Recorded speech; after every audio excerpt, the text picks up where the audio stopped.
The customs of Rosh Hashana, we know as we said yesterday, we have a number of things that we eat, but also is a custom about sleeping, whether or not one should not sleep during the day of Rosh Hashana. Now, there is a Gemara that says, Man de damich beresh shata, somebody who sleeps in the beginning of the year. Resh is the Rosh, Shata, the year. Damich mazaleh, their mazal will also be asleep that year.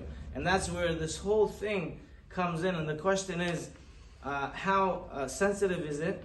Also, another question is, if I'm already asleep into the days, for example, I slept into the morning, for example, maybe it was dawn at 5:30 a.m. Do I have to wake up then, or can you wake up at 7:30 or 8?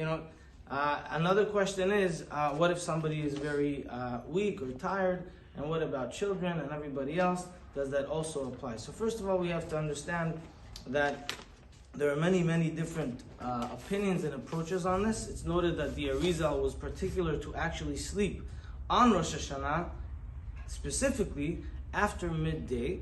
Some people hold that, the Arizal, when he was sleeping, he did things that we can't even do when we're awake. The connections that he had with God, and so we shouldn't really take too much or make associations with the Arizal.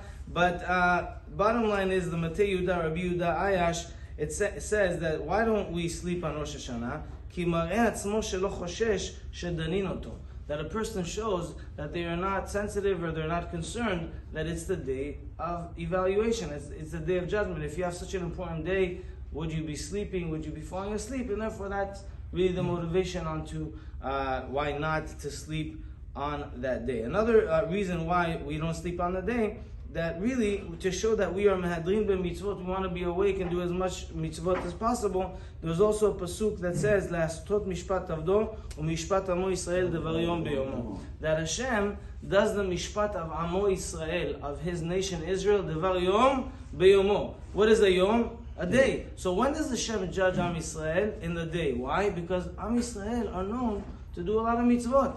So Hashem says, I love them so much. When is the best time for me to gather all the angels and look at the maasim of Am Yisrael? In the day, because I know they're doing good things. But what about other nations that didn't receive the Torah? They don't have a lot of mitzvot, right? When does He judge the other nations? At night. Because then they're sleeping, so they're not doing bad things. Mm-hmm. So he has so much chesed that He does din for us. So if that's what's happening, the Varyom Beyomo, the Mishpat, the evaluation on Rosh Hashanah happens during the day, we want to be awake.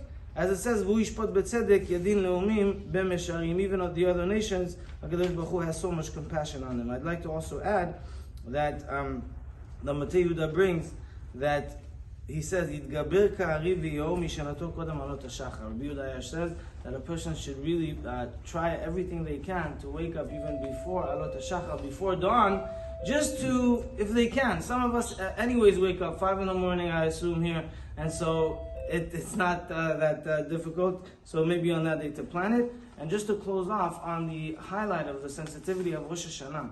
Not only every hour, every minute in Rosh Hashanah is important, even every mitzvah in Rosh Hashanah is important. It's brought down that a person should try to have an aliyah for Sefer Torah on the days of Rosh Hashanah and Yom Kippur.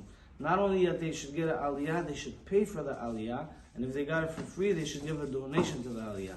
And even more than that, on Kal Nidrei, Yom Kippur night, we take out the Sefer Torah.